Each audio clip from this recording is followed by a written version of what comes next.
The views and opinions expressed by tonight's guests and topic of discussion do not necessarily represent the official policy or position of S4, its hosts, syndicated carriers, or anyone associated with this broadcast.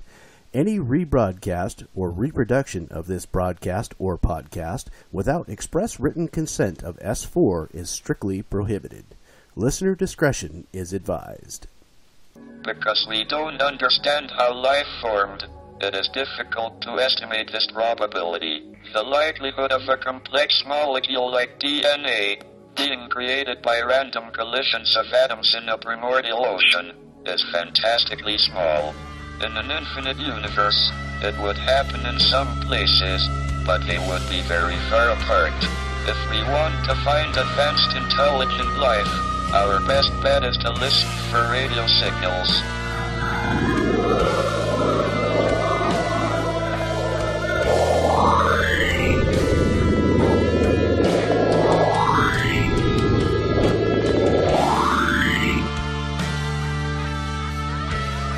Look up to the stars and the forests that surround. Do you see them? Do you hear them? Are they there?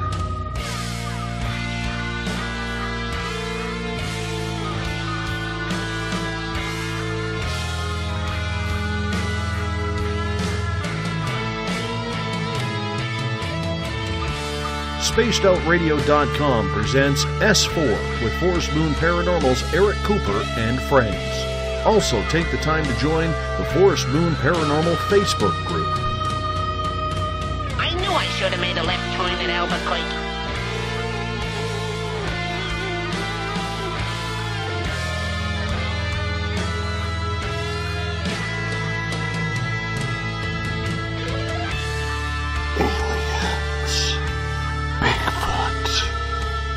Conspiracy, Area 51, Dogman, Ghosts, Cover-Ups, UFOs.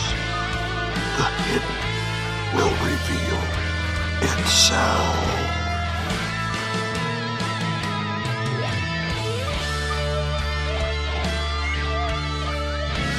It's one small step for man, one giant leap for mankind.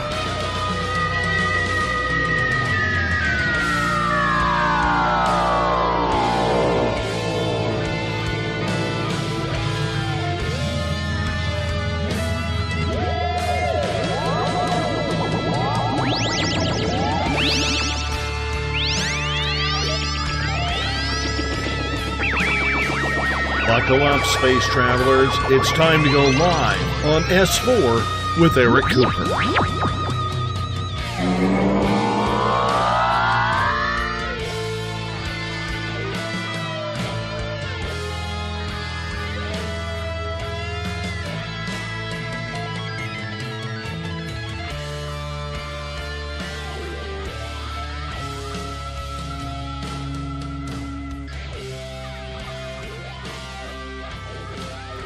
Good evening, ladies and gentlemen, and welcome to S4 with Eric Cooper, broadcasting live from the beautiful mountains of Concrete, Washington.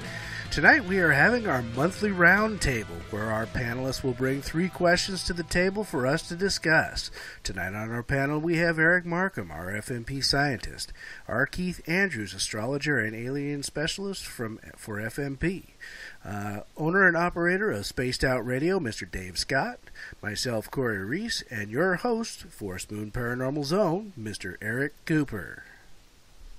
Hey, good evening. And it is finally, I think, spring here in the mountains. As you all know, I do a small weather report. It is warming up. It's not raining. It's not snowing. It's actually sunny during the day. Kind of cool. It's been a very interesting couple weeks, both in the news and politics and paranormal.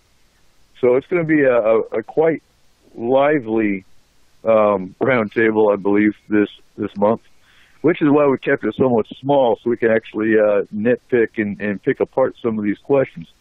So how's everyone doing tonight? Not bad at all. How about you? Doing well.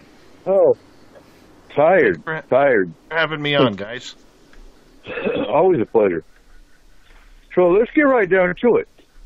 I want to jump in, and I know you all heard it, and this is the first. We're going to be discussing this for a while, but I know you all heard about Trump and his Space Force. Is this the beginning of as far into disclosure as we're going to see, or is this a joke? What's your thoughts? Well, I don't mind taking that one first, if you don't mind. I think it's the timing is absolutely intriguing when it comes down to with the third video just less than a week previous being released by the To the Stars campaign, and Chris Mellon from the To the Stars campaign actually writing an op-ed piece in the Washington Post connected with the video. I think it also is intriguing, guys, that when we go back to the original To the Stars introduction back in October, and then when you fast forward to December where the New York Times article came out, and then Tom DeLonge went on the Joe Rogan experience where he said we need to put nuclear weapons in space, we need to be able to arm ourselves against any extraterrestrial threat, then I think there is some red flags that we need to ask questions of. And, there may not be anything to do with this. This could be another Trumpism. It doesn't matter whether you love or hate Trump. That's irrelevant on it. But the fact that he did open his mouth, and usually when he does open his mouth, it's either a bold-faced lie or it is completely true because it's just so wacky that nobody's going to believe it anyways. So I do believe there's something there. I think it could be a very good introduction into not only the secret space program, but a lot of these aircraft that are being tested, for flight out of Area 51, out of Wright-Patterson, Dugway, wherever it may be. So I do think that this could have some legs. Well, there's an added bonus to this mess, and I only just got wind of it, but there has been an increasing broadcast over via Morse code at a lower frequency and lower cyclic rate than normal, like that it is militarily standard, of a message stating that they are coming and they are not human. It's funny you bring that up because I was debating on bringing this up because I just got tagged in a post about 2 hours ago from someone here in Darrington, a town over from us, that actually it was a phone call that rang on their cell phone, and it was a Morse code. And it had to do, what is that all about? There's a lot of speculation that it came from the missing Malaysia plane from 2 years ago. And it was an SOS. It was an SOS. Yeah, no, the guy I was talking to actually translated it. If it was coming from the Malaysian plane, it was very specific about it being a priority one message that they are coming and they are not human. Yeah, that's what I definitely got out of it. It was a non-terrestrial, non-human form,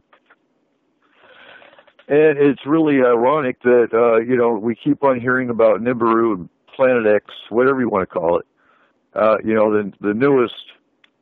Oh, darn it! I think we missed it again. No, March 24th is supposed to be, I think, the next date. Supposedly that Nibiru is going to come. Really? Come on now. I see. But, are we due for another wipeout on the planet again? Is that what you're saying? Good. I won't have to make my mortgage payment. No, have fun, Markham. Have fun. Don't everybody else is. I'm going to take that check and just splurge. Right. There's people selling their houses. There's people quitting their jobs. Oh my God, it's the end of the world. No, really, it's not. Yeah, Don't it really quit your isn't. job. You get because on the 25th you're going to be kicking yourself in the butt, going, "What did I do?" Yeah. So I got to say, 2018 it sure was not a letdown. We knew something was coming. Something's happening, and it's showing itself true to form. Yeah, it's absolutely bizarre the number of people that you find that are looking at that and going, the aliens are coming or whatever. I've got to quit my job on the rumor that this is happening. It's like, okay, well, if they're coming, you won't have to go to work tomorrow anyway. So why quit your job early? Right. So, based on who you talk to, Keith, what's your thoughts on the message that they're coming? Because, this panel specifically knows they've been here for a long time. They've been here since the beginning of human civilization and before. So it's not shocking that all of a sudden we're getting messages that they're coming. Yeah, they've already been here. It's kind of like saying the bus is coming tomorrow morning. Right? So what's your thoughts on that, Bill? Well, the fact that, to me, it really boils down to somebody panicking and or going directly into fear-mongering. Mm-hmm. Because, like I said, telling us they're coming or telling the world they're coming and they're not human and run, well, that has been going on since as far back as I can remember, and rest assured, that was a long way. Do I feel that we're on the verge of being invaded? No, not at all. Because, let's face it, if we were on the verge of being invaded, the invasion would be over before we knew it was starting. Right. But I do find it fascinating that the rate that it's coming in and the fact it's below military broadcast range and and way above, rather, word count. Mm-hmm. Because the reason it got translated was because of a computer that could slow it down. No. It's kind of funny that they do anything in Morse code anyway, because that's not even I'm about to take my test for Class 1, and that's not even a requirement anymore for a shortwave operator, is to know Morse. Well, there's so much of it. I'm learning it anyway, but most of the time, if you hear Morse code on a shortwave, it's a computer or a PC program that translates what you type in into Morse code and sends it, which I think is why they took it off the requirements. Just nobody needs to do it anymore. Right, but it's still a good skill to have. Yeah, because you don't need anything to make. All you got to do is make a spark gap to transmit Morse code. It doesn't require, you could damn near do it with a zinc strip, a copper nail, a zinc strip, and a potato. Exactly, and the military does still use Morse as a last resort, but it's still a skill they know. And it makes you, so looking at all these pieces, I always look at things as a puzzle. And you look at all these things that are kind of falling into play. Now, we always go back to Mr. Lear. I get them confused. There's Stephen Greer and there's Dr. Lear. Stephen Greer, the aliens are wonderful, and you got DeLong, aliens are evil, we got to shoot them down. And now we've got this Morse code. They're here. Oh, my God. Is this all lined up to help President Trump with his agenda of a Space Force? And honestly, I'm not too comfortable with the idea of having nukes above my head. They're already there. Yeah, no, a little but late to worry about it. Yeah, you're about 30 years too late on that one, Coop. Sorry. I'm aware, but I don't know. Like, look at the idiots we have behind the buttons. We really don't want idiots having access to the button to release the nukes, in space. I keep wondering if they actually know how to use the, that's just, in order to even if you take a decal and stick it beside the button, this may confuse them. But it's just a thought process. Just keep the cat away from the button. but what's your thoughts on that? Do you think it's all kind of lining up for everyone to be told that they're evil and we need to shoot them down, ask questions, shoot first, ask questions later? Well, I'm not certain of that, but I do know of another program that they've got going on that this kind of funding to get an outer space program up and running, like they don't already have it, which is cute, but I do feel it comes in real kind of at a convenient time considering one of the other programs that they're working on, which is trying to set up to build an orbital manufacturing plant. Okay, for quite literally interstellar craft. Now, Tripp's got an interesting question in the chat room. Could Space Force be a loophole to arm robots? Now that's an interesting idea, and pity help the world if they are. People really don't get the idea of what AI actually will do in the hands of a robot. No. The Terminator comes to mind with that one. So, you're quiet, Corey. What's your thoughts? I don't know exactly what to think about this stuff yet. I mean, a lot of this stuff kind of leads into the question that I had on this thing, which was, is having somebody in office like Trump who seems to have diarrhea of the mouth, or Twitter as the other option, I suppose, could that be a good thing for those of us in the UFO paranormal? Because he's not smart enough to keep his mouth shut. Well, let me explain it like this, because I did explain it in the FMP discussion. It's going to do many things for us.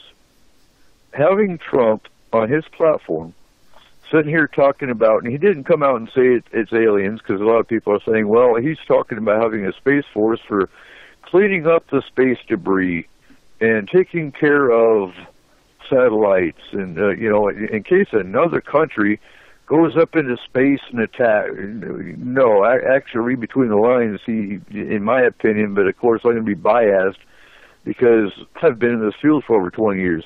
I'm seeing aliens. That's where my mind goes the minute he talks about a space force. So if we can get him to take a step further and say, yes, there's aliens up there, which I don't think it's going to happen, but just him bringing up Space Force, you're going to have people thinking, is he insinuating there's aliens? And that's going to open up the door for people that are experiencing things to possibly get more comfortable to come out and ask for help or talk about it. Yeah, which could swamp the the emergency response team could be under, shall we say, under siege? Possibly. It also opens up the door for us to come out and push education. It makes it a little easier for us to come out and talk about UFOs and aliens. Well, that part is definitely true. We can, push the education side of it and be seen not so French. Well, hey, the president talked about it. How can it not be so far-fetched, Well, the problem that I see here a little bit is that we've got so many years of discreditation of anybody that might have had good, solid information in the UFO communities or paranormal communities. And then basically you get someone like Trump in the office who has said some really dumb crap. And no one could really argue that. He's said some really dumb crap. You know, that really that even if he does come out and say, well, you know, there's aliens there, because he can't seem to control what comes out of his mouth at times. The problem is that so many are going to look at him and say, yeah, that's just another BS story. You know, so it makes it really hard that, you know, to kind of, you know, I sit here kind of answer my own question a little bit, for anybody to really go on and say, yeah, you know, hey, look, that's true because he said it. Well, everybody thinks that he's kind of a buffoon at this point, minus a few, you know, solid followers, and, you know, good on you if that's what you want to do, great. But, you know, there's such a ruckus around all of the dumb crap that he says on the platform and on Twitter and anywhere else that he starts to talk, that I think most would probably look at it if he said there was aliens and go, yeah, BS, it's just another load of crap.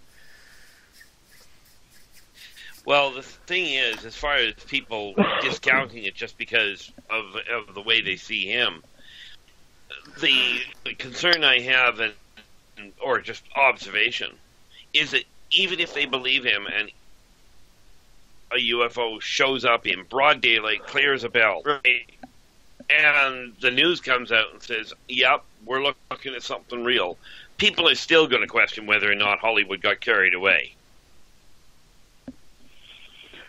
This is true. What's your thoughts, Dave? You're awful quiet back there. You know, when it comes to AI, I think there's so many different variations of what we're actually talking about it. And I think that it is very difficult to see what the aspect of this is going. Where I'll disagree with Corey here for a quick second is I don't think that this is a Trump thing. I think, you know, coming from an outsider's perspective, we always want to turn things on Donald Trump. Yes, he is silly. Yes, he is foolish at times. Yes, he nailed a porn star. Who cares? Bill got a BJ in the office. Okay, I mean, JFK did the same thing with Maryland. Not a big deal. I don't even see why that's an issue. Not that I'm a Trump supporter, but on the flip side, I don't think it is anything to do with Trump. I think it's the way things are going because there are people who want this to come out. I think that there are people who want to make sure that we start taking things to the next level. So I'm very curious to see where this goes because I think it's very interesting to push everybody into a solemn direction that we know what's good for you. We know what's going on. And this program goes way beyond Donald Trump. So anybody, you know, and I'm not trying to defend Trump, okay, but it is way beyond him. We saw it with John Podesta trying to get the news out with Barack Obama. He was going to do it with Hillary. So just because it's Trump, it isn't just a Trumpism. We have to remember that. And I agree. I agree with that. I agree with that. And you brought up an excellent point. Where do we go now? Once they bring up UFOs are here, aliens are here, what's the next step? And I addressed that with the post I put in FMP. And like I said, that's where the education comes in. Now it's not going to be, are there UFOs, but who's flying them? And that's where Keith's going to come in, is helping identify which race flies which craft. Because now you're not going to be asked, are there UFOs? You're going to be asked, what race has taken me? And what are they here for? And what are they here for? And I saw a cigar-shaped craft. Who flies that one? Those are the next questions that are going to be asked. Not, are there UFOs, but who is it and why are they here? And that's where FMP is going to have to step it up. Absolutely agreed. Absolutely agreed. And the thing is that there is so much controversy around it. I love the way it was put, like decades ago. where, with everybody asking or wanting to see the UFOs and what have you. And it just brings a quote out of Star Trek to mind that says, sometimes the having is not so pleasing as the wanting. There are so many things that open, and people's paradigms and people's whole concepts are going to have to shift gears just to simply try and cope with, if you will, the new so-called reality. Mm-hmm. All right. So, Dave, what's your first question? My first question of the night is this. Because a lot of times we all catch ourselves bashing those in the mainstream who've been able to take the paranormal, whether it's UFO shows, whether it's paranormal shows, onto the mainstream. So my question to the panel is, if you were offered by a television channel to bring yourself onto a television show, talking about UFOs, aliens, abductions, paranormal, ghosts, whatever it may be, doesn't matter. Would you do it? Well, I can answer that one in a hurry. I was actually approached about 3 years ago with a contract out of Hollywood to tell my story. To tell what I'd been through, and they had pitched it as though they wanted the truth. And after I got a look at the contract, I told them what they could do with themselves.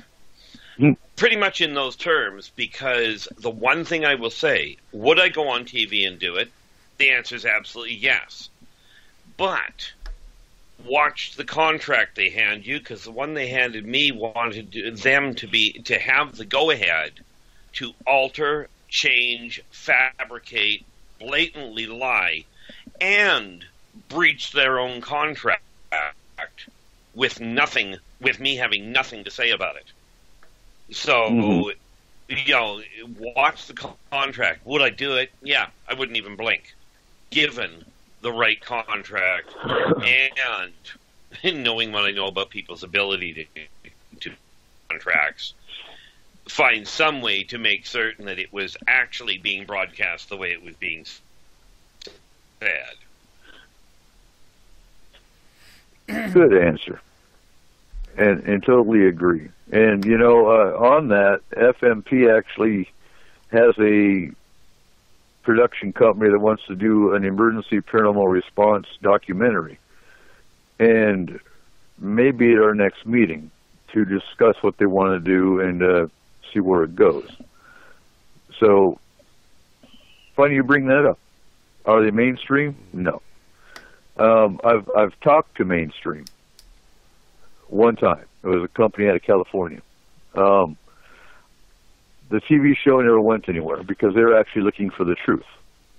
And I think that's where the problem lies. Does mainstream want the truth? No, they want ratings. So I agree with Keith in that, yeah, I would definitely be reading a contract that's probably a contract I'd send to Michael to take a look at. Yeah. I would say that, I agree in the fact that it would have to be a very serious thing in which they weren't going to be, making up crap as they went along to get ratings. It would have to be something that wanted to actually tell the truth. If it was, sure, I would have no problem of, stepping up and saying, this is what we know, this is what we've seen, this is what we've experienced, this is what we know. Is anything 100% solid and concrete? No, but, as we see it, here it is. But yeah, I mean, it would have to be very specific, like you say, with that contract, to make sure that they couldn't be sitting there playing around with it, altering it, doing all kinds of stuff to it that would just completely destroy, the information of what we do. Well, yeah. What about you, Markham? Well, I don't know. I don't think I know enough about the subject that I could be worthy of program like that. If depending on the subject, I guess. But if it was a matter of, like our Keith Andrews is saying, if they wanted to be able to make crap up, no, I wouldn't, because I'm probably going to outlive the money. And once you've sold your credibility, there's no getting it back. So, right. unless it was unless I had a certain amount of control over the whole process, no, I would not. I agree. What were you saying, Keith? Oh, just that the issue of doing it, because of the way that technology is, I've already had to turn them down once, so we already know, to me, Hollywood has already lost a staggering amount of its credibility because of this kind of maneuver, and therefore it may be what people call the non-mainstream, yet still terrestrial, is the way that this is going to come out, especially from my end, because I wouldn't trust Hollywood as far as I can throw them. No. And that's the sad reality, is you could have a perfectly credible show, but it would be so intermingled with the crap shows that are out there, everyone's going to look at it like entertainment. And then there's the other ones that are looking at, entertainment like reality. But, it's all intermingled, and nobody knows what's fact and what's fiction. Well, this is why I like the live appearances, like you've got down in Concrete, and like Dave is getting set to put up this year as well. The live ones, it's a little hard to modify for the people that are actually there. Right. You can't modify Facebook Live, for example, or live broadcast, that kind of thing. You have credible speakers. You can't modify that. So completely agree. What about you, Dave? Would you go if you were offered a contract? It was a valid contract. Absolutely, I would. But there has to be some credibility with it. I'm in the running right now for one. Okay, I got approached about 4 weeks ago from a television crew who is going to be putting a show on History Channel in the United States, and they asked me if I would cast for it, and it seemed to go pretty well, and I'm going to be hearing from them again in April to see if I made the cut, but apparently I'm doing all right so far. And, it's one of those things that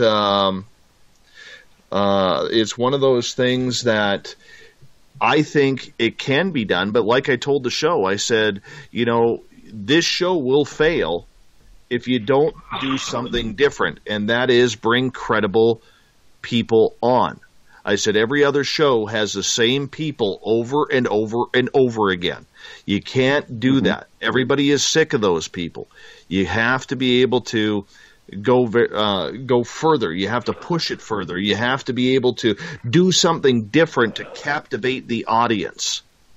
And I said, if you're not going to call it down the middle, and you're going to side with MUFON, or you're going to side with Stanton Friedman, or you're going to side with Bigelow, or whoever you're going to side with, you can't do that. I said, this field is yearning for some honesty and integrity, and it's not there right now. So, I was blunt about that, and apparently they still like me. So, it's something that Shar is asking in the chat room. What production company? It's through A&E, the channel. They have a development company that does shows. So we're going to be careful with that. But yeah, we're going to see how it goes. And Roop is saying captivate being the key word and being the middle pillar. So, and hopefully they go with you. Because if they don't, they don't. If and like I said to him, I said, I really don't, and this is truthful. I said, I really don't care if you choose me or not. I realize I have a face for radio, right? But the whole point that I'm getting at is at least pick people who are going to call it down the middle. Right. Because there's too many games being played in this field. Oh, yeah, wait. Totally agree. Totally agree. Keith, what's your first question? Well, I was looking at this whole issue of the Morse because it struck me as interesting that they would go back to back to a language that is, as you said, just about unheard of in today's world. But when I was talking to the guy, I asked them if with their technology they could find the hidden wave that's behind it, simply because of another form of communication that you can bury that in, which is something that I know of as triphasic, which really boils down to taking three signals, running them over top of each other in order to create the actual message that you're trying to build. Right. And now, go ahead. You when you bring up Morse, talking about some of the alien races that we always talk about and their lack of extreme technology, would they be able to communicate via Morse? Absolutely. Especially if you look at the way that terrestrials have built Morse, it's very easy to comprehend, especially if you've got a computer to do it. Mm-hmm. So would it be possible? The answer is yeah. Because let's face it, you're just looking at a pulse cannon. Well, that is true, but you're looking at an electric signal. Yes. That's all Morse is. And it brings to mind, because we sent the message out. I can't remember what year. Was it the 60s that they sent out the disc with all the different languages and all the different, Bach and Beethoven and early 70s, I believe, is when they fired off the Voyager. Yeah. And I'm sure Morse was in that. Oh, I know for a certainty it was in it. It'd be very easy for they go, oh wow, Morse, we're familiar with that, and shoot a Morse code back. Yeah, and that would make total sense. Although you can bet they weren't sending back a message that said, "They're coming, run." Right. That sounds like a human that saw something that terrified them, and they were sending out the warning. Yeah, that's what it seems. And that being said, I just can't see it being military sending that message out. No. Yeah, I could certainly, with some military hotheads, go, "They're coming, gear up, lock and load," but certainly not run. No, the military doesn't run. I can assure you that. I speak for experience on that. We don't run. Sure you do, but it's usually directly at it. Exactly. So, Markham, you're the scientist. What do you think about Morse? About Morse? Yeah. Yeah, the cat. You're also prior military. So, right. What do you think about Morse code? Well, I think I don't think it'll ever go away. And I think if somebody's using it, one thing, where anybody with a shortwave radio, computer, or a key can do, can prank or send out that kind of message without knowing exactly where it came from, triangulating a source. It's not, to me, it's not anything to worry about, or it's not legit. Now, if they could, like in the movie Contact, where they could triangulate and say, holy crap, it's coming from Vega, or, it's coming from some non-terrestrial point, it's not bouncing off a satellite or anything from the local neighborhood, yeah, then I'd be interested in it. And, for all we know, let's see, the Carrington event could have actually caused, theoretically, I think, with the power that was going through the lines, it's possible, though it's like kind of improbable, but maybe we sent out unintentionally some Morse code through some kind of rebound effect when the Carrington event happened, and these people, whoever sent it back, if it's being sent back, that's what, 100 years ago or better? Almost 150 years ago? So it could have gone quite a way. It could have gone, 75 light years out and come back. So, it's intriguing, but unless we have a real source for it, I'm, somebody that's got their ham license having fun is my read on it. Okay, so well, they actually real quick that Morse code actually had grid coordinates, if I remember right. It'd be very easy to pull. Well, there again, it's not. People are smarter than they used to be. I mean, it's easy to calculate. You can actually buy a program to. Actually, I've got it. I just haven't loaded it to aim your telescope. Mm-hmm. So you get your coordinates from that program. Type it into your computer program. The computer converts it to Morse code, and you broadcast it. So it looks like a message from outer space. I guess the only way I would believe it as anything outstanding is if the Very Large Array in Arizona, backed up by the array in Australia, like in contact, where everybody all at once said, "Holy crap!" And we're verifying that this thing was, from a different neighborhood. Other than that, it's pretty cool. It's fun to talk about, but I don't think I'm not excited yet. Of course, if they land and start eating people, y'all can say, "Yeah, told you so." And all I've got a gun for that. Your thoughts, Corey?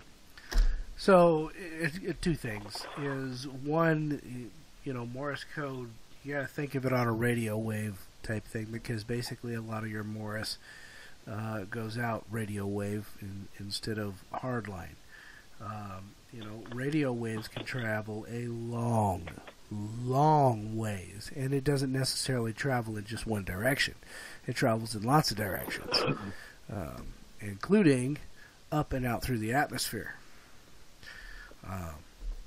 So, could something have picked it up and be sending a message back? I see absolutely no reason why it would not.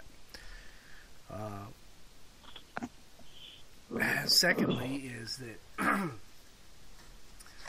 who knows where this message come from? As far as we know, it could be, somebody who's in the know that's trying to get this message out about something, and trying to do it in such a manner that, only certain people are picking it up and not the ones they don't want to. Mm-hmm. So, I mean, that's kind of my thoughts on this whole Morse code message deal. Is just that, there's just two things that you got to look at there. If it could be coming from somewhere from outer space, sure. Could it be a reverb? I don't think so, just because of the specific of it. Could it be, something out there picked up what we were putting out at some point, figured out what it was, and then decided to type a message in Morse code back to us? Sure. And then, like I say, who knows? It could be somebody here that just is in the know, trying to get the message out. And time will tell. Indeed. This just happened. If I remember right, didn't this just happen today, Keith? Yeah, it did. At least the one said it came across somebody else's actual cell phone, the same message, last week sometime. Okay. Yeah, because I just got tagged in the message like I said about an hour before the show came on. So it's all new. I haven't had a chance to even look into it. I looked at the video. Somebody else actually watched the video, and all of a sudden their cell phone rang, and it was an unknown number. That sounds kind of wonky to me. I don't know. I don't know, but I know when it came across that it apparently came across on every one of the. As a matter of fact, it was S4. I was on, or not S4. Mm-hmm. My apologies. That's where we are. I was on Ghost Call, and it blocked. Okay. It came across every one of their data streams. Okay. Interesting, Dave. Yes. Your thoughts on the Morse code? Oh, and that's weird, man. That is totally weird. And you know what? It's not the first time I've heard people getting that happen either. It's something that I don't know if somebody's playing a trick. I really don't think aliens are going to communicate through phone lines. I think they are communicating with enough people telepathically and in person to be doing that. Mm-hmm. So I think it is some sort of hijinks that is going on to wig people out, but I could be wrong. I mean, I don't know. See, this cool stuff never happens to me, man. Never happens. I was just about to say that, that's something that happens on SOR. Well, you're missing out. I feel totally ripped off right now. Right? Carl's slacking. And for the listeners who don't know who Carl is, because this just go out on terrestrial radio, Carl is Dave's resident alien that comes and visits every once in a while. Carl is slacking. You need to get a hold of Carl and tell him to Morse code you. That's Keith's job. Hey, I don't know Morse code well enough to do that. No, you just tell Carl to Morse code Dave. Oh, I see. I thought he wanted me to Morse code him, and I'm thinking, I can't do that. Not well, anyway. Oh, and it's funny because I did get an unknown call earlier today, but I don't answer unknown calls unless it's time for S4, and that's, Corey calling me. But we have about 14 minutes left. Corey, what's your first question? I already gave you my first question.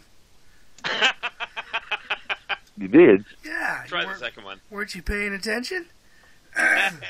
Apparently not. Apparently not.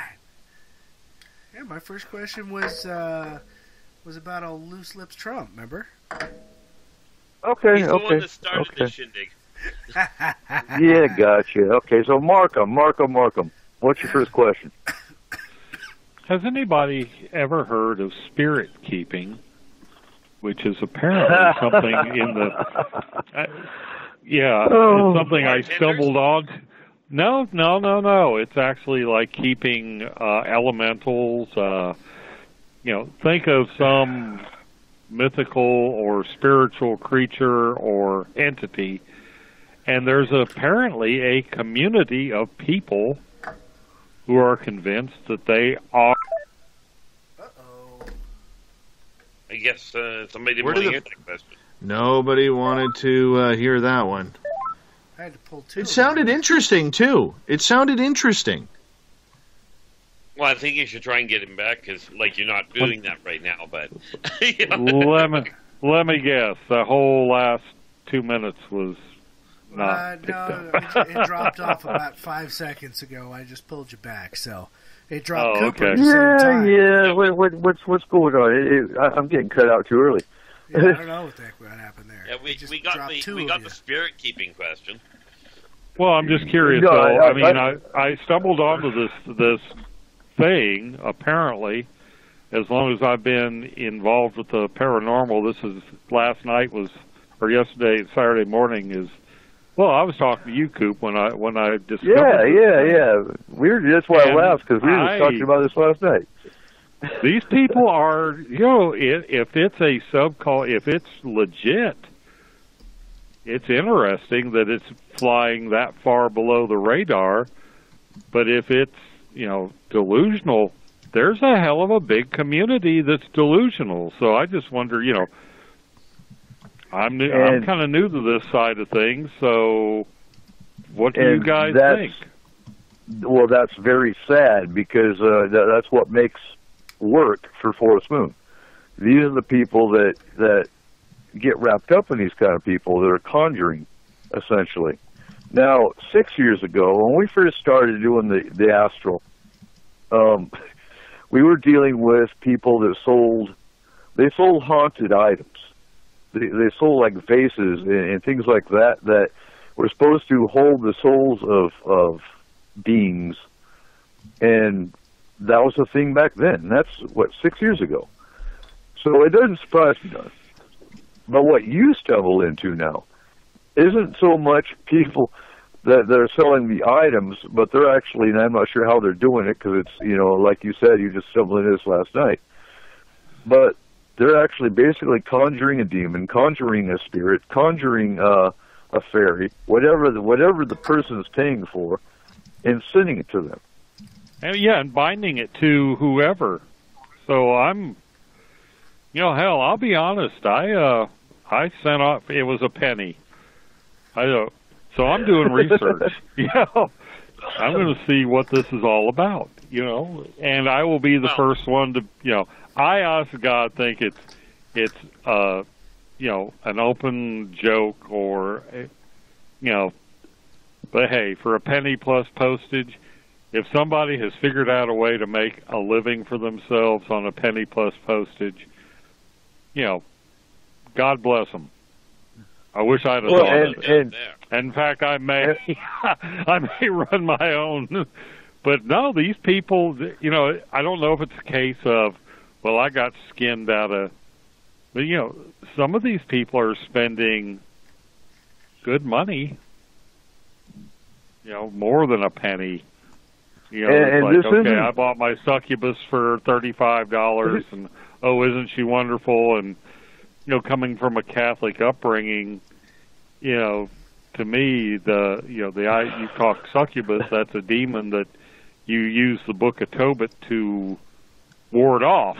Not something you pay $35 for and then have attached to. I'm looking at it from the point of view that I have never heard of it. I just want to hear if any of you other guys have, or just what the hell. Well, and the sad part, this company that you found last night has actually been around since 2001. It's not a new company. They've been doing this for a while. Yeah, and they've got testimonials. They've been around long enough and have enough of a client base. It's like, okay, what's going on here? Unfortunately, it's companies and people like this that, and I don't like job security. In the work we do, job security sucks. It really does. Because, at the tune of 4 to 5 cases a day, and it has slowed down, so we're not actually, that's the average. Do we do 5 cases a day? It's a hit or miss. We get slammed at one point. We might have a couple of days where we actually have a case or two. See,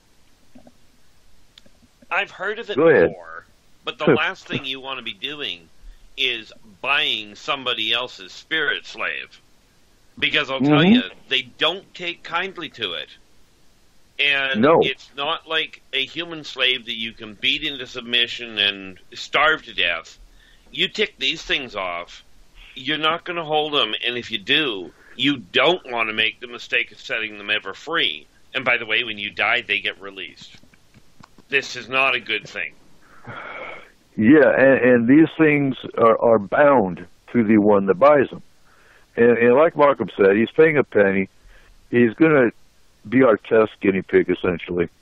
and Way to go, we'll clean up. No, he volunteered. Well, I told him not. I was online with Coop when I made the decision to do this, and we discussed it, and it was a matter of, if this is legitimate and I end up I might need help. No, I advise you against it, but you're hell bent on doing it. So by all means, we'll be on standby to clean it up. yeah, right. I just thought it would be an interest. But these people are talking about, they collect and have 19 and more spirits supposedly bound to them. If this is legit, holy crap, when you die, them things it's going to be like trying to run the gauntlet. Them damn things are going to be there to kick you. They're going to be... Oh, yeah. Ready to extract revenge. Oh, yeah. 13 Ghosts comes to mind. Yeah. Think of the movie 13 Ghosts.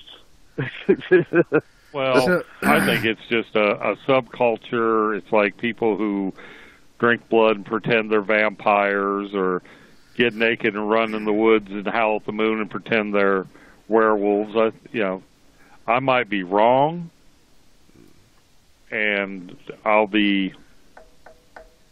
don't know what I'll be if it turns out this crap is legit. In trouble. A little bit scared, I think, Right.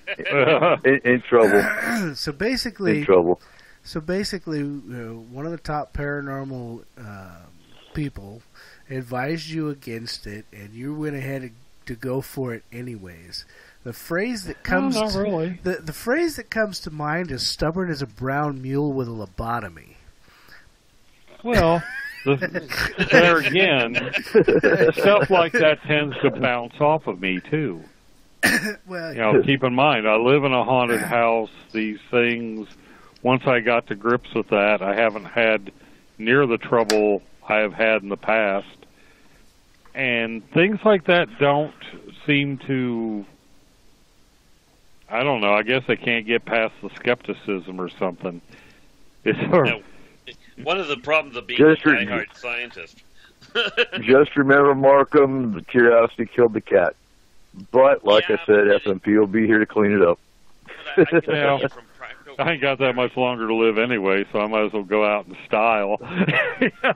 Y'all can say, hey, remember the preacher? He got done in by a penny spirit he bought. What a way to go. I mean, that is kind of cool. Yeah. And Trippin's telling you, preach before you even open the package, turn all your equipment on and video it. I have already got the little stage set up. I've already got it. For one, I think what a lot of this is, and I'm not hacking on this community, but it's almost like, okay, we've gotten past being, we don't play Dungeons and Dragons anymore, so let's come up with being spirit keepers. Yeah. And it's almost like when I'm reading through this, and like I said, I'm not cutting them down. I'm looking at it. It's like, God, a lot of this sounds like it's right out of the Dungeon Keepers or the Monster Manual from the '70s, back when Dungeons and Dragons was real, the real version of the game, not the whatever it is now. I didn't even recognize it last time I sat down with some people. So I'm just kind of. It's almost the paranormal version of human trafficking, only it's spirit trafficking. Think about it that way. Well, so you're saying it's legit that you're saying that the possibility it is, exists, and is actually and like Keith is saying, though, you've got some ticked off spirits. If they're binding a soul to you. Never mind, it might be a demon or a succubus, incubus, any array, whatever you're paying for. You're not dealing with anything nice. Yeah, that's kind of like asking a demolitions expert to attach a pack of C4 to you on a timer that only they can disconnect. Mm-hmm. It's not the wisest thing on the planet I've ever heard of. I mean, I had the same objection when people turned the Ouija board into a game. The difference is, this one, you don't get away from by dying. And it's in your house. Well, like I said, I don't believe that it's going to be anything. And I think primarily I'm looking at a a subculture, like a role-playing game type of thing. I might be wrong, but mail order spirits just seems kind of interesting. Well, I will give you that. It's a fascinating concept. All right, and it's guys, not new. We're gonna have to go to break, so hold on here for just a second. When we come back from break, we will continue our monthly roundtable. Tonight on our panel, we have Eric Markham, our FMP scientist, our Keith Andrews, astrologer and alien specialist for FMP, Dave Scott, owner and operator of Spaced Out Radio, myself, Corey Reese, and Eric Cooper of Forest Moon Paranormal. Join us every Saturday night at midnight Pacific Standard Time. You can find us on Spreaker.com, SpacedOutRadio.com, and The Fringe FM. Also, check out Dave Scott on Spaced Out Radio Monday through Friday, and Spaced Out Weekends with Joe Roop Saturdays, and Elizabeth Anglin on Sundays with Cosmic Passport, all at 9 p.m. Pacific Standard Time. Also, check out The Fringe FM with shows like Lighting the Void with Joe Roop and a plethora of other good shows. Ladies and gentlemen, we will be right back.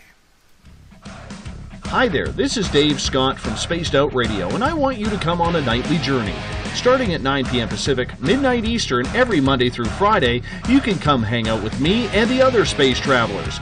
We have it all from Carl the Alien bouncing on by to those misfit gnomes causing havoc. It's 3 hours of fun and entertainment on those topics the mainstream really doesn't want to touch. Come get all paranormal with us at spacedoutradio.com, and together, my friends, along with our resident guitar god Bumblefoot, we own the night. Become more intimate and interactive with Spaced Out Radio. Join our Space Travelers Club with your new membership. For $5 a month, we'll provide you with special access to the website, monthly prize draws from books to psychic readings, along with monthly newsletter, private interviews, and more. Sign up today to be part of Spaced Out Radio's experience. Looking for a place to advertise at a very reasonable cost? Look no further than Spaced Out Radio. SpacedOutRadio.com has an advertising tab that you can click to check out our daily, weekly, and monthly packages to play on the radio, or our website including social media. From commercial spots to banners, we have it all. Check out our competitive pricing today. This is Eric Markham, news editor for the Spaced Out Radio's The Encounter Online. We have put together a great team of writers and journalists from all over the world to bring you top-quality paranormal stories, from alien encounters to the latest conspiracies. You won't find any of that fake news here. True stories and top-notch reporting as we look to bring these experiences to the mainstream. The Encounter Online, only at spacedoutradio.com. Do you want to know the truth? Do UFOs exist? Are aliens real? Are the governments hiding the biggest secret in history? We're UFO seekers, and we're on a hunt for the truth. Subscribe to our YouTube channel and follow along with us as we journey across the United States, visiting UFO hotspots and alien hotspots, trying to document the UFO phenomenon. Catch us on Spaced Out Radio every third Monday of the month as we discuss Area 51, UFOs, and more. And also, don't forget to subscribe to us on YouTube. Have you had an experience you can't explain? Would you like someone you can trust to look into it? We have just the place.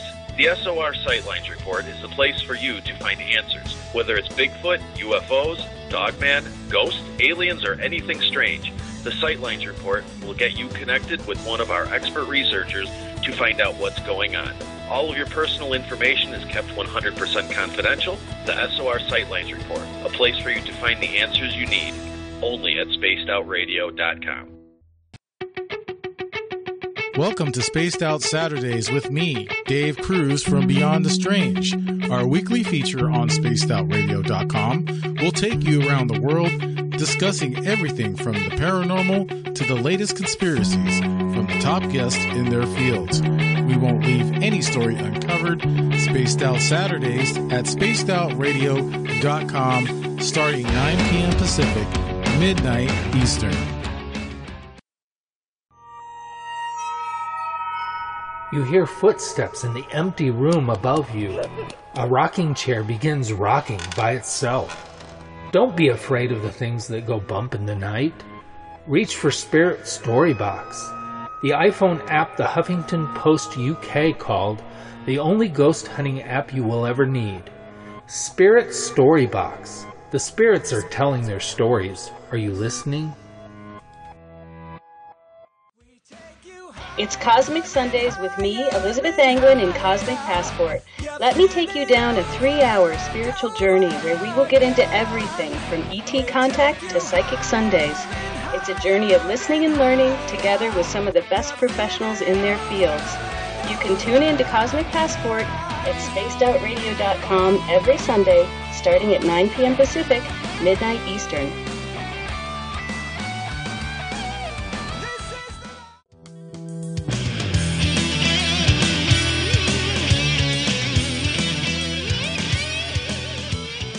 The views and opinions expressed on tonight's show by tonight's hosts and guests are not necessarily those of Spaced Out Radio, Spaced Out Saturdays, Spaced Out Sundays, or spacedoutradio.com.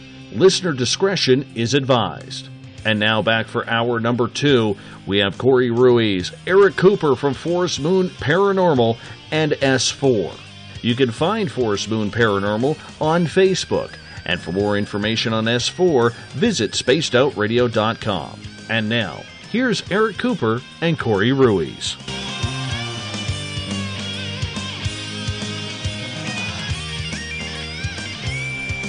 Welcome back. For those of you just joining us tonight, we are having our monthly roundtable. On our panel, we have Eric Markham, R. Keith Andrews, and Dave Scott. Welcome back, everyone. And thanks for having us. Thank you so much, guys.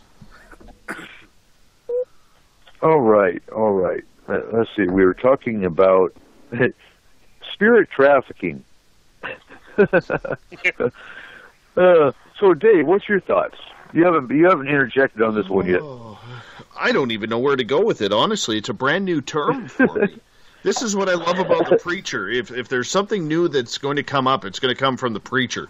That's why he's the resident scientist of everything, you know. And honestly, I've never heard the term. It's intriguing, very intriguing, guys.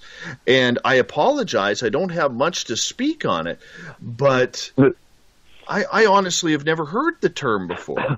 And I just want to listen back and listen to you guys go for it.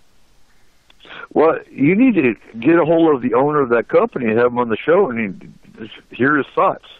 Oh, I agree with you. It's a phenomenal I've already topic. sent the email.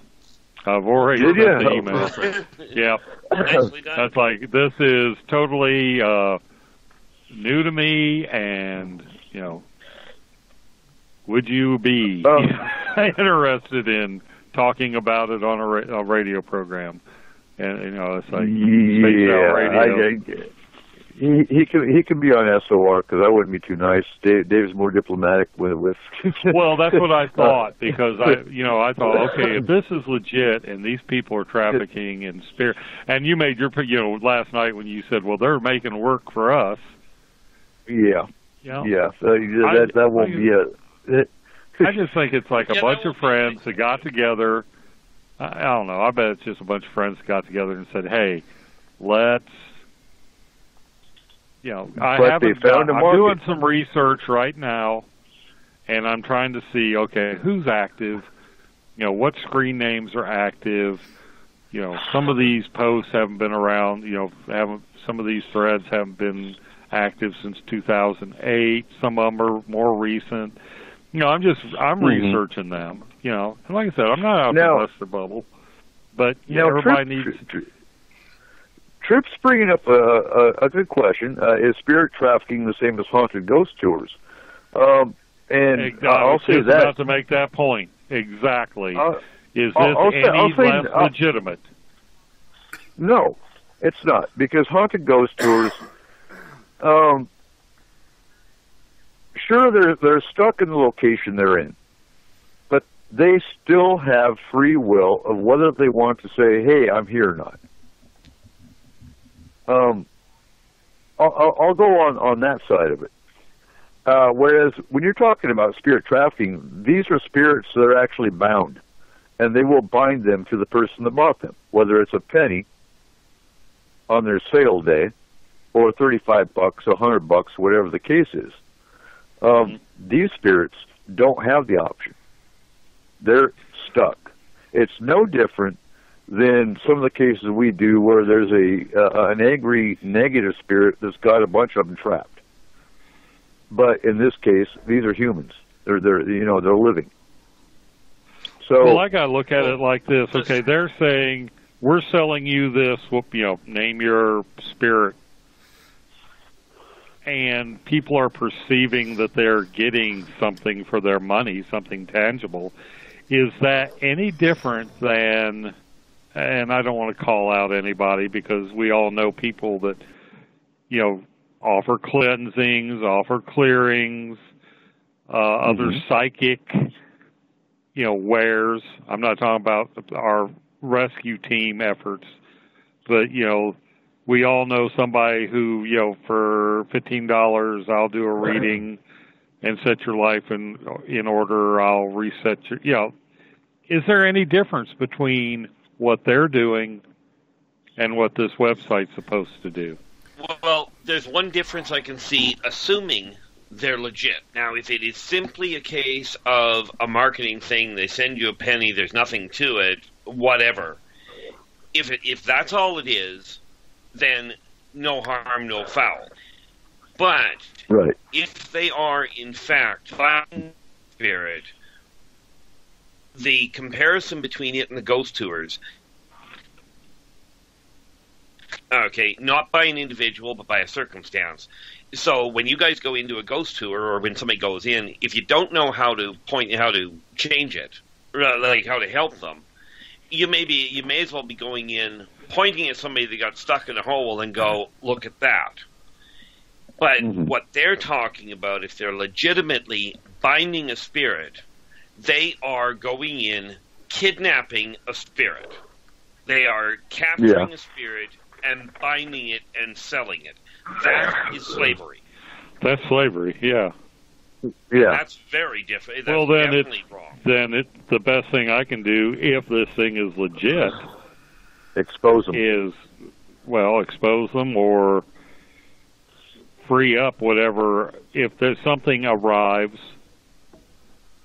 in the, it's not it costs a penny. I'm not getting a penny. I'm not sure what I'm getting in the mail, but it's just a matter of, if there is something attached to this, then it then becomes I guess it becomes my mission to free it. That would be the first one, absolutely. Like buying a bird in a cage and setting it loose, or at least giving it the choice. You can stay here, do whatever, hang out with the rest of the ghosts in this damn house, go clumping up and down the stairs, or take off. Do as you You're free to go if you borrow. Do as thou wilt. That's pretty much the. And that would absolutely, in my eyes, given that something is legitimately attached, you have no functional karmic option other than to cut it loose. And I do agree that exposing the company, if that is what they're doing, in fact, is binding them, then, frankly, it's got to be brought to a stop. If it's just a marketing toy, enjoy. And that's what I think. Like a pet rock or something. I mean, If it's a marketing toy, all I can say is that there's a sucker born every day.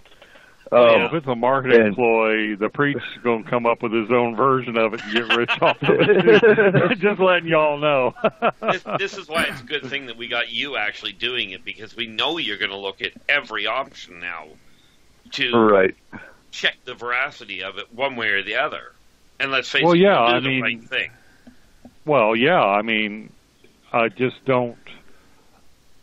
I'm not expecting anything, but I've already got the meters out. I've already got my baselines. I'm actually taking baseline data at my observation area every day just to monitor any variations, figure out my standard deviation, all the science crap that's boring as hell and people don't know about. I'm doing right. So that when I get this package if I get the package in the mail and all of a sudden there's EMP spikes, there's EMF where there wasn't before, then it's going to be, it's going to be game on. Mm-hmm. And Tripp's got a good question. Do ghosts actually have a choice? And that actually goes down to the ones we deal with are generally stuck. And that goes down to, violent death, death before their time, that kind of thing. I'm not going to go into it. That'd be a whole show. We've done a whole show on it. Do they have a choice? Yes, they usually do. They pass over. Now, once they've passed over, they have the choice of coming back. Now, are the ones that are bound ones that have passed over already? That's to be determined. That's what needs to be checked out. And if we expose these people, well, that'll be a mission of FMP again of dealing with these kinds of people. And like I said, this isn't new. There's companies out there that actually have spirits trapped in vases, things like that, and they sell them as haunted items. And there was a question earlier in the chat room about what about haunted items in museums and that kind of thing. That's a matter of a team going in and freeing them from whatever they're stuck on. So I see a couple things here. As I look at this, excuse me. One is that either this can be just, like you run into a lot in situations like this. Either this is just a big, huge farce that somebody is doing for the fun of it, or the other option is that in this case, versus a lot of the other ones you see going out there where somebody's selling a haunted vase or any haunted object. You're talking about there, for the most part, that they took an object from somewhere that a ghost was attached to. They didn't bind it to it, but the ghost was attached to it, and they're selling it to somebody, going, well, here you go, it's haunted. You can buy it. Now, in this case here, what we're talking about, these people that are doing this is a different story. We're talking about people who are using magic for evil purposes. Because that's the only way that you're going to bind a spirit to something or someone, is you're using magic, and you're using it incorrectly. And for one thing, if you believe like I do, which I think most pagans do, is that if you use magic in that form, it's going to come back and bite you real bad. What's coming for you when you leave this physical life is not pleasant. But, you're talking about people that are using magic in bad form and in bad taste, in an evil manner, to take a spirit that is unwilling and binding it to something to sell to somebody, however cheap it is, whether it's a penny or not. Personally, I'm thinking in this case that, looking at some of the evidence, I think this is a bunch of idiots being a farce. But the reality is that it is something that can actually happen. And it's possible it That's may what I be. mean. Is it something that is plausible? I mean, It's plausible. Could this just be like an elaborate fantasy world that these people are all engaged in, or? Yeah. No, this and is another, plausible. and something else. What if this thing's legit, and the spirit wants to be? It's like you get people that hang out with, bigger, stronger, hangers-on type thing. What if this is a case of these entities want to be? There's so many ways to take this, and it's a rabbit hole that I just don't see a bottom to if it's legitimate. If it's not legit and it's just fun, somebody it's like an advanced form of Dungeons and Dragons, and a community that's enjoying it and living in a mythology, hey, no problem. But if it's legit, and there's a bound spirit that does not want to be bound, that opens up. I'm going to explain it to you like this. It really, there's no such thing as a spirit or a demon that wants to be bound. There is always a price that somebody paid. Whether it's the conjurer and the demon is willing, that demon's not willing for free. That conjurer paid a price, or will pay a price. They just don't know yet. So it depends on what it is, but I can guarantee you right now, no spirit willingly is coming to you to be bound. Yeah, nobody goes into slavery willingly. No. And if it's a demon... I don't know. I was thinking of the mentality of the people that, they want to be put in jail for, or, you have people that will confess to anything because their mentality is such. They want to be in an environment where there's rules, there's a regimen, they don't have to think, and they find comfort in being surrounded by walls. Oh, yeah. If there's humans like that, there's spirits like that. Absolutely. And that is definitively true, that you will find the occasional one that undoubtedly would go there. Oh, this would be a neat little idea. The thing, though, is knowing what I know about the spirit world and about the way all of that works, them being able to build a business on finding that many means one of two things. Either they've got a much better contact line to the afterlife than what I suspect, or, and this is assuming they are legitimately trapping spirits, or they're kidnapping. Mm-hmm. Well, I guess we'll know when I get my package in the mail. Exactly. Let me know as soon as you get it, and we'll have your instruments going at the same time as we'll be on standby. And I'll have some film going. And one of the things I'm a little disappointed in is I bought the tri-field meter, and my baseline in that house is ungodly. I mean, it's like 40 years. It's, I guess, due to the construction. Because I talked to Mike Morin about it, because I was going to send it back. I thought, well, this damn thing's broke. And he said, no, houses from the era your house were built always have a background. I don't know if it was Mike Morin or if it was you, Corey, but one of the two of you told me that what I was saying on my tri-field meter was legit, that's, the houses of that era have a field. So I guess I need to try and come up with some kind of a dampening field or a type of Faraday cage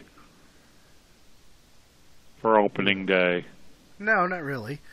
Just use. Well, if my tri-field meter is already pegged at or is already showing 40 or 50, I can't remember exactly.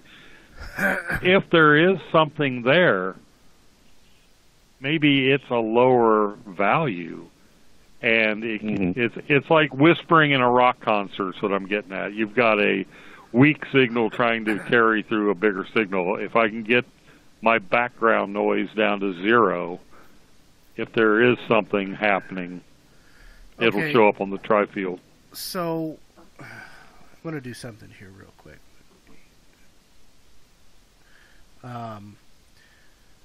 Generally speaking, when I'm taking a measurement on electromagnetics, I'm usually reading somewhere between, let's say, 45 and 65 microtesla, okay, on the meter.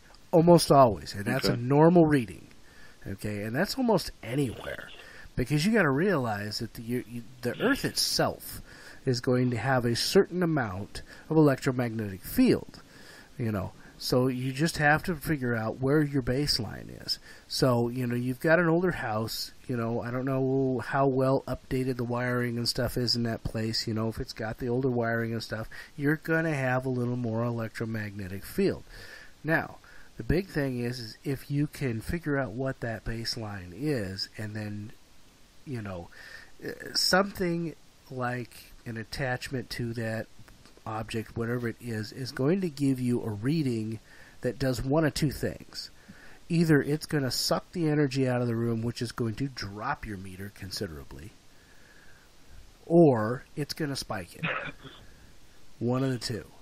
You're not likely, if it's actually got something attached to it, to have just a base meter reading. Now, that being said,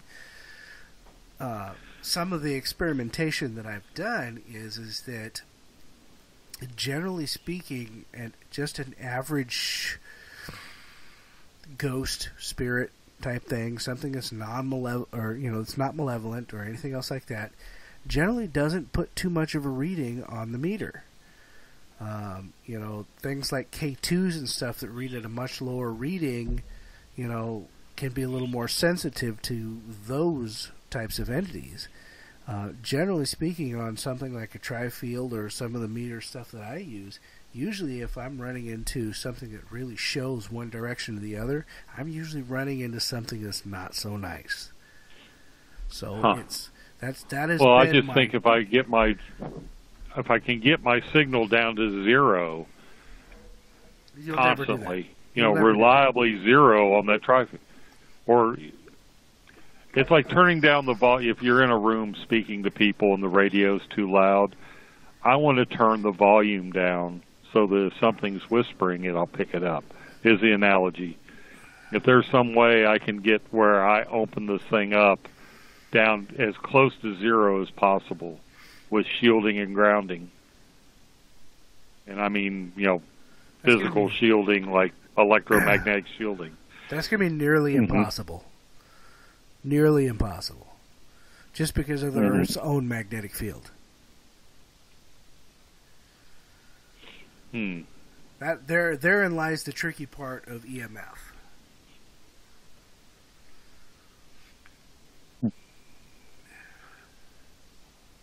Oh, and to answer Dan Lopez, I've got my back wall.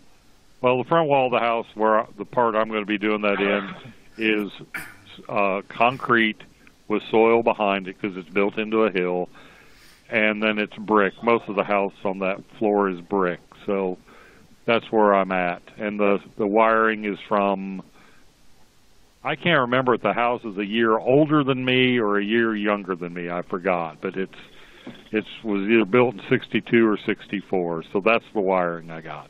So it's not as well shielded as the new stuff is. No. Doesn't sound that way. Okay, has everybody asked their first question? Yes. Yeah. All right, Dave, let's hear your next question. All right, let's do this from old Davey.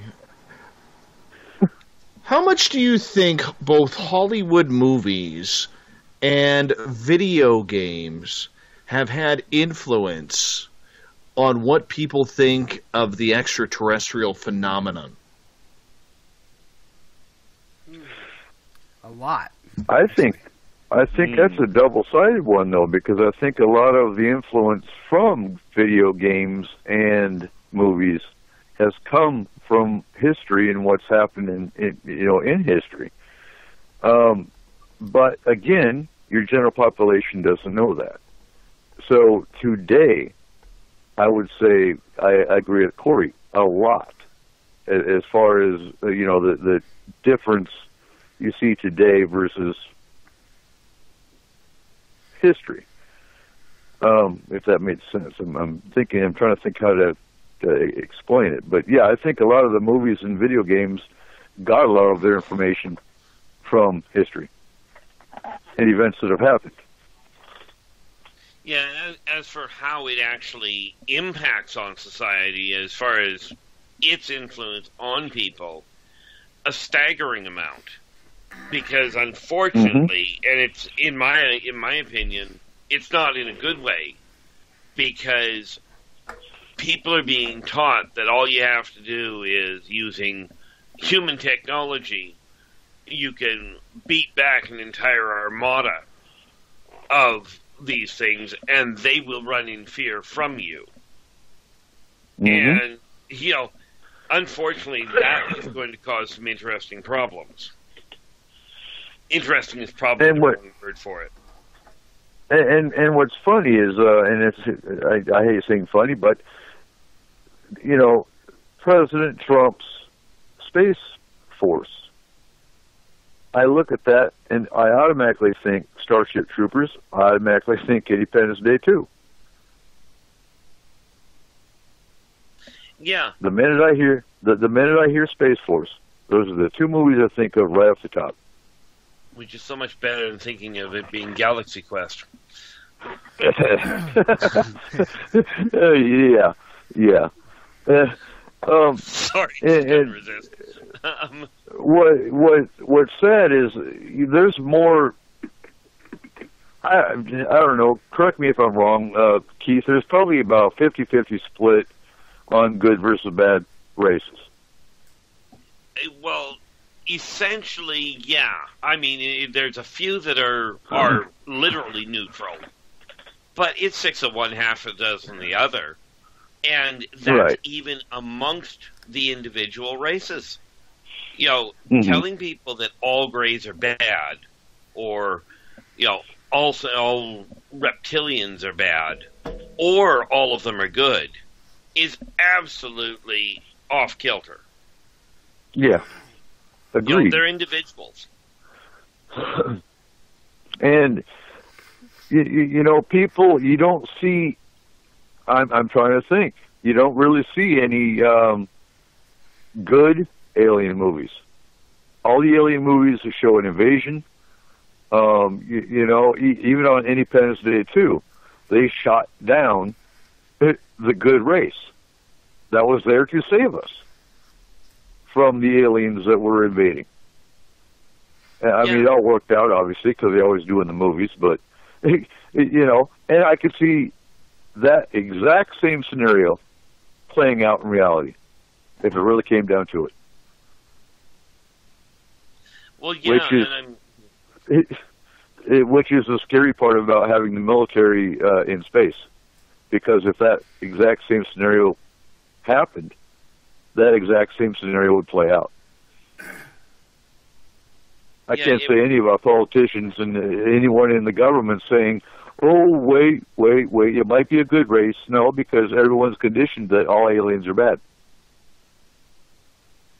Yeah, and rest assured, a really good alien race showing up here and being shot down is not going to make them happy. This is not going to make them a good race for very long. No. At best you'll get the other race that's in coming hot behind us that we were going to protect you from, sucks to be you.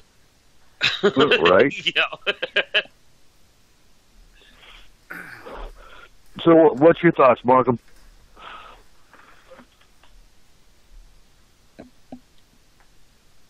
No, is Markham still with us? Oh, right. Corey, what do you think? Do you think movies and video games play a role in the perception society sees aliens today? Yes. But I think it's one of those, it's a two-way street. For those who are not in the know, there are game manufacturers and movie makers who intentionally make movies to where they make aliens look all bad, and that they're going to do nothing but try to destroy us.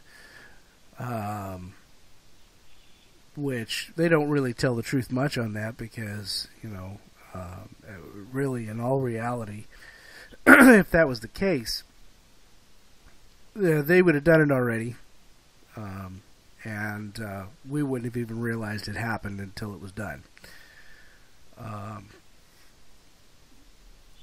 The other direction to that is that I think part of it has to do with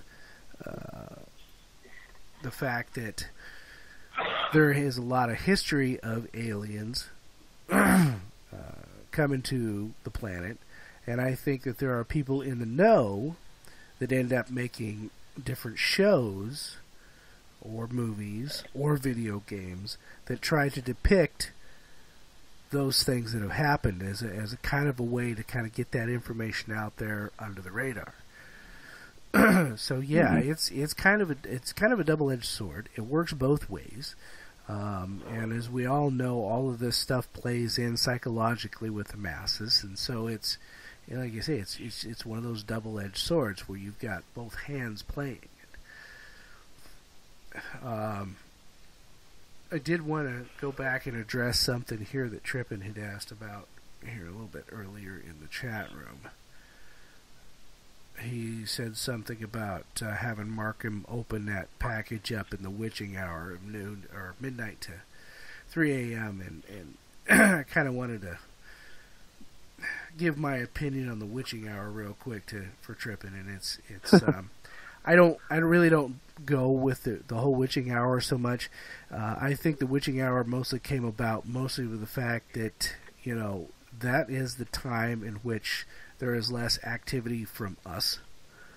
And so I think spirits and stuff feel a bit more comfortable going about doing their stuff when people aren't bothering them, for one.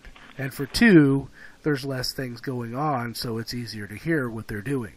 Because the reality is that ghosts and spirits and stuff are around us all the time, day and night, 24/7. And oftentimes they're acting up during the day just as much as they are sometime at night. You just may not notice it as much during the day because there's too much other stuff going on. So I just wanted to kind of address that real quick. I've always wondered if it was something to do with a solar cycle as well. Like, is there something about solar radiation that kind of quells the activity? You know, like at night you can pick up an AM radio station from, like I can pick them up from Cleveland or Chicago. So I've picked them up from as far away as Nashville. Well, but during the day, that same radio station isn't going to get what it ain't going to happen. See, part of that is skip, though. The what's called skip.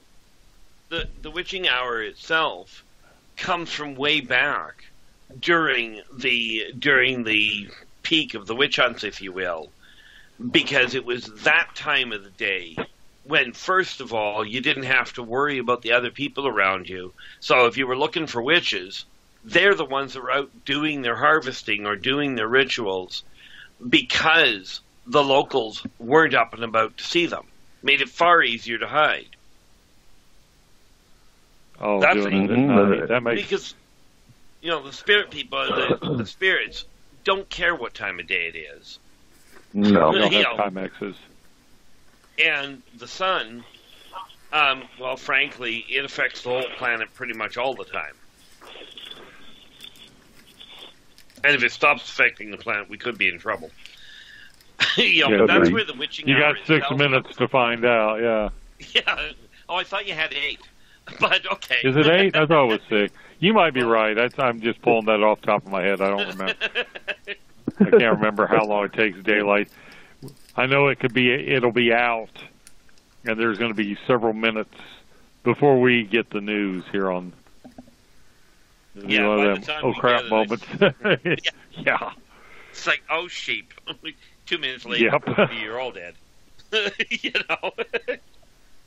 Now jumping back to the alien movies, I want to bring up, Close Encounters of the Third Kind was, in essence, a positive movie. It had a positive ending.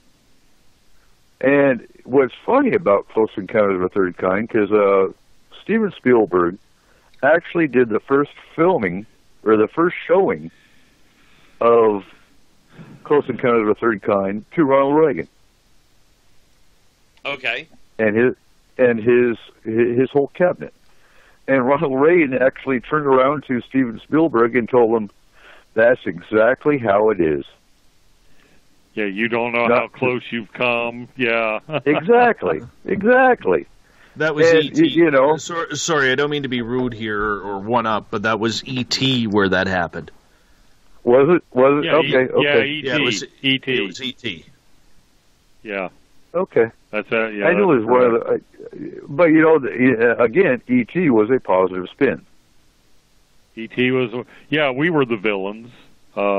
Actually, in both movies, Close Encounters and E.T., the humans were sort of the buttholes.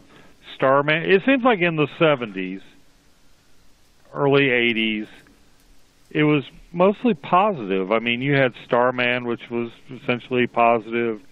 Even like Battle Between the Planets, there were good guys, bad guys, and the aliens were on both sides. Last Starfighter, you know, there was bad guys, but there was a whole bunch more aliens that were good guys. And you get the movie Paul. My favorite recent one is the movie Paul, where he's just pretty much a E.T. slacker that eats birds and wants to get stoned, and you know, you don't start none, there won't be none type. You know, there's positive, but yeah, it's. But then there's the Independence Day, which, you know, we all know, or Battle of Los Angeles, War of the Worlds. Yeah, But Battle of now, Los War of the Worlds Angeles is more. War of the Worlds is more realistic in that, you know, we stood no chance against the invaders. No. But they were going about it piecemeal, and I don't think if you can get here, maybe if you can get here from Mars, your technology wouldn't be that advanced. But if we're talking interstellar, people get here from another galaxy, another side of the galaxy, another star system. Nah, we're toast at that point. Yeah, we're beyond toast. I mean, that's just if they can harness those kind of powers. I mean, for them, making a black hole appear in the core of our planet, sucking us into nowhere, or there's just no. There's no battle. There's no fight. If they're wanting to take over, it's pure subjugation, and you ain't gonna do a thing about it, but you submit or die. Or if it's, eradicate the talking monkeys and take over the planet, we're not gonna know. Oh, sure you will, but you'll be already too late. Yeah, it'll be Right. it'll be. Well, I think Keith has said before, talked about the, one of the battleships has got a freaking cannon up built on that thing that you could fly the Titanic down it sideways and still have room at both ends. Yeah. Something to think about. Yeah. I mean, this is not the thing that you're going to deflect. You get firepower. You get firepower like that, you're going to take out the whole planet in one shot. Well, what invasion? Oh, well, the invasion is simple. They're moving in, there's all these dead people around, and these guys are just setting up camp. I mean, Send the Techlex in to clean up the corpses and eat what they can. And is it the Techlex that find us tasty? Yeah. It's like, here, you guys clean up all the nice pink, well, probably crispy critter humans you can eat and bury the rest or do whatever. I mean, we know you like them fresh, but you'll have to settle for flash fried. They're cooked. It's cooked meat. Barbecue. So moving on. Moving on. Mark, you've got another question? Well, have we really answered Dave's question on TV influencing movies and TV? I mean, are we one side or the other on that? I mean, I think, and I want to weigh in here, guys, if you don't mind, because the reason why I asked that question is because I think over the last number of years, especially with video games, it's all about been killing aliens. Right. Sure they may have, this odd little weird alien that goes and shoots asteroids or whatever. But every video game that deals with extraterrestrials, they are all violent, human-killing anomalies or beings, creatures, whatever you want to call them, and like Halo, exactly, or Doom. Well, Doom's from hell, but Area 51 was a very popular game in the 90s as well. That's one that really kind of gets to the point. Goes back further than that. Well, you're exactly right. You're exactly right. I mean, Space Invaders, if you want to go for way back, but Contra I for mean, the NES. Exactly. So, I mean, when I look at it, I think there is something to that because, much like I think, and I don't put the blame on these school shootings on video games. I think that's kind of a lowball answer for any professional to use. But you know what? When you get used to killing something, even if it's on TV, there is a little bit of merit to that. It also puts in the head, aliens are bad, humans are the best.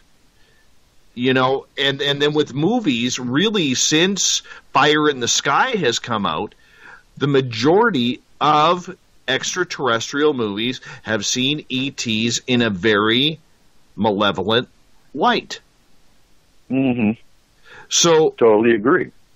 So the question, with do they have influence? I think they do because it all plays into this whole disclosure movement. It may not be a big piece of it, but when you are putting people's minds where you want them to be through television, through movies, through video games, it is very, very intriguing. And that's why I asked the question. To carry that on, once they've got that mindset, because let's look at it. Let's pick it apart real quick. I think the churn probably started happening, I mean, with the exception of Space Invaders back in the 70s.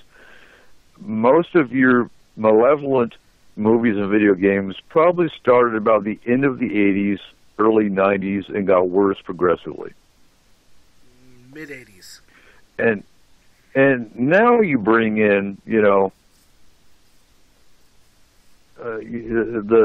Stars Academy, and according to them, with all these highfalutin government officials, all aliens are bad. So they're basically coming from government officials that are retired. It reinforces the movies and the video games. Yeah. It certainly plays havoc with it. And, all kidding aside, people still have the choice. But subliminal programming is where a lot of this all boils down to. And if you're told right from the time you're a kid that everything that is not human is bad, you're going to have a problem when you get to be an adult. Because even if in one side you figure, no, they're not, there's got to be a difference, that subliminal programming is still going to create havoc. And, then people wonder why the aliens haven't come down here and said, hi, we're here. Yeah, well, I think it's going to take... There was actually a very good... it was written as a short story first, and I can't remember who. One of the classics. This E.T. is down here, and it is so alien to us that, of course, as soon as we saw it, it would be a monster to us. Mm-hmm. And it's observing us, and it's actually, at some point, it becomes engaged in trying to help a human. And, of course, by the end of it, the Army steps in, or the cops step in, shoot it, and find out that the thing it had in its hand was the cure for the disease of the little girl or whatever, the other character. Yeah. And I can see that happening so easily. Oh, yeah, I mean, you take a look at people facing each other. Okay, take a look at a kid, and this is not picking on any legitimate illness, but you take a look at the appearance of a human that has Down syndrome. I know people that fear that appearance, and there's nothing wrong with them. So the only way they're really going to be able to avoid run-in, it sounds like to me, is they're just going to have to make an enforced, it's like an overwhelming show. Like the ET version is shock and awe in such a way that people are too stunned to grab their shotguns and, try the redneck revolution crap. It's going to have to be it's just going to have to be an all or nothing. There is a way to do it, okay, without the shock factor. And that would be to set down in a remote area, or even not so remote, but in a definitive area, dig in, like when you land, do it quietly, set up so everything's done quietly, but you dig in such a way that if mankind decides we're moving in and we're quarantining, then they step forward and go, look, we haven't done anything wrong, but if you're going to pick a fight, this might be a bad idea. Oh, like that actually is one of the last sci-fi movies that came out that had a bit of brain behind it. The one where they got the linguist trying to translate a completely alien. Contact. Something like, no, not Contact. This was. Wasn't that, you're talking the one recently. With the ship in the air? The ship in the air. Yeah. Yes, that's the idea. Okay, yeah, I can't remember what that was, but Contact's one with Jodie Foster, which I loved. Oh, okay. Yeah, that was a good one. And that was. There's another positive one. I think it was pretty right on, though. I think it was pretty right on. So I could see aliens. I think what we're getting into, you've got this kind of bipolar thing. You've got the more cerebral, intelligently written science fiction alien stuff.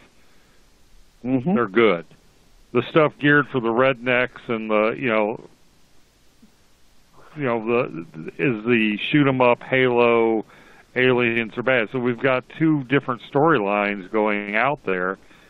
Unfortunately, I think the kill 'em all and let God sort 'em out version is what is more out there. It's the one that sells. Unfortunately, it is. But, that's the whole thing is you have to, in order for it to come down without the human race being wiped out, it's got to be done on a soft level from the off-worlder standpoint with a definitive, we can throw you off our ship if we want to, so just understand we're not trying to take your world over. We're just looking for a place to set down. Right. We have about 7 minutes left. I want to throw this in real quick because, we lost a pioneer. We lost a very great man that actually, gave a warning not to mess with the aliens. Stephen Hawking. And I wanted to discuss that this show because, he warned people. Not that all the aliens were bad so much, I don't think, but, be careful what you ask for.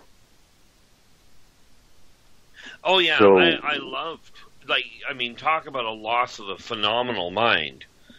The other thing that I noticed here that I caught that he had said regarding all of it was don't get so caught up in what you can't do. Focus on what you're able to. Mm-hmm. And that does go hand in hand with the issue around the off-worlders. You pick a fight with them, this is a really stupid move. Yeah. That was essentially his message. And I know, Dave, you've talked about this on SOAR. A lot of our great minds, a lot of our old timers in this field are dying off. Well, not just that, but Stanton Friedman also announced his retirement earlier this week. Oh, did he? Oh, wow. Yeah, I didn't hear that one. You could go to our news section, the Encounter, where we have a story up on that. Mm-hmm. Yeah, fabulous. I actually met Stanton. Fabulous man. So where is this field? I mean, like I said earlier in the show, 2018 is showing to be a very crazy year, and we're like you and I were talking the other night. We're not even a third into it, and we're losing great minds. We've got so much turmoil in the government, in space, in I don't know where's this field going? Well, this is where the newcomers coming up are going to make the impact, and it's up to the newcomers to to bring it back into balance. But who do we have stepping up? The ones that you see stepping up are the negative ones. All aliens are evil. You don't see too many positive ones stepping up. And this is why the people that are listening in that are trying to book people, listen to the radios, listen to the shows like S4, like SOR, like Ghost Call, that are bringing forth the people that are talking in not necessarily a positive lovey-dovey type setup, but at least in an equal standpoint, that aren't just saying, let's kill them all and let somebody else sort them out. Mm-hmm. It's the new speakers that are coming up that are going to have to start being brought into the conferences and into the speaking engagements or onto the radio and TV. It's the only way they can do it. Agreed. We have to balance all the negative crap that's being talked about with the positive. And I'm not, I'm not one to stand up and say, yeah, all aliens are great, because we know they ain't. We deal with the abduction side. So there has to be a balance, though. And I'm not a love and light, white light kind of person. And those ones drive me nuts. Because again, you have to walk the middle road. You have to stay in the middle, not on the everything is wonderful and love and light, and not everything is dark and negative. And you don't see that. And more people do need to step up and walk the middle and research both sides to get to the middle. Well, absolutely. I mean, we are looking at mankind being we are at a turning point, especially in this industry, and it's indicative of a lot. But in this industry, we've got to get back to pointing out, yes, there are some problems, but here's the benefits. And, the other side of this is mankind is not all bad. I mean, it's got some pretty dense thought processes. But the majority of people are decent individuals. Markham, you got any final thoughts?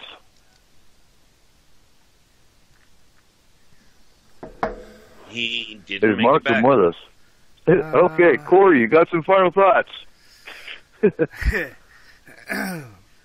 Final thoughts. Final thoughts is 2018 is turning out to be a very interesting year very early. It's going to be very interesting to see what happens in the coming months. The question is will things slow down, or are things only going to ramp up? If I had to take a shot in the dark, I'd say it's going to get more exciting. I would agree with you wholeheartedly there. Yeah, I don't see it really turning back the other direction. I think 2018 is going to be a very interesting year, and that's putting it mildly. I see it. I think that's what I've got to say about that. Yeah, I don't see it slowing down at all. I see it escalating, and we just got to be ready for it. And we got to be ready to calm people down. There's too much of the negative crap that is out there, and too many people are thinking alien invasion, and that's not going to happen. And we haven't even touched Nibiru, in case that's in the spotlight, and in all the different groups out there that, oh my God, Nibiru, and we never even touched that one. And it's a fear-mongering, fake news world.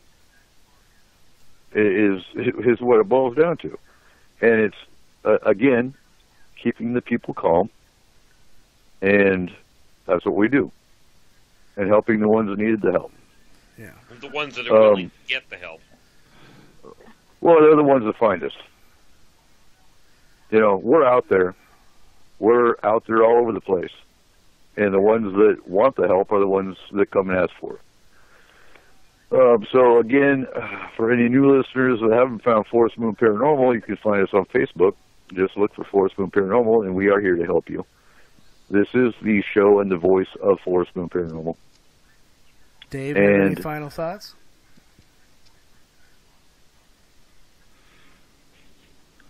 Try that again. I said, does Dave have any final thoughts? Oh, I'm just glad to be here. So glad to be here. It's been, you know what? I missed you guys.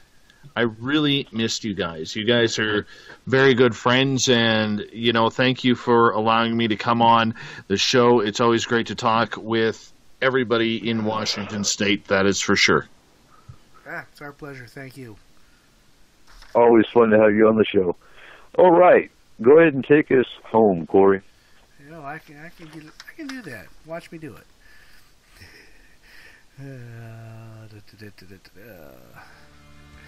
I would like to thank our panel tonight, Eric Markham, our FMP scientist, our Keith Andrews, astrologer and alien specialist for FMP, and Dave Scott, owner and operator of Spaced Out Radio.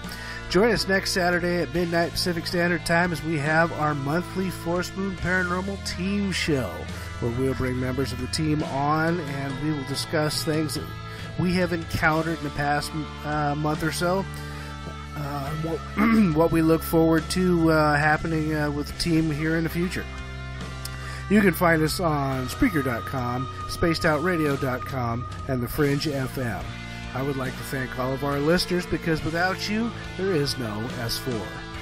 Good night, and remember, keep your eyes to the skies.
Say bye-bye to your baby's mouth pain. Hyland's Baby Oral Pain Relief Tablets, made without benzocaine, is a natural remedy to soothe and relieve your baby's oral discomfort. Happy baby, happy mama. Claims based on traditional homeopathic practice, not accepted medical evidence, not FDA evaluated.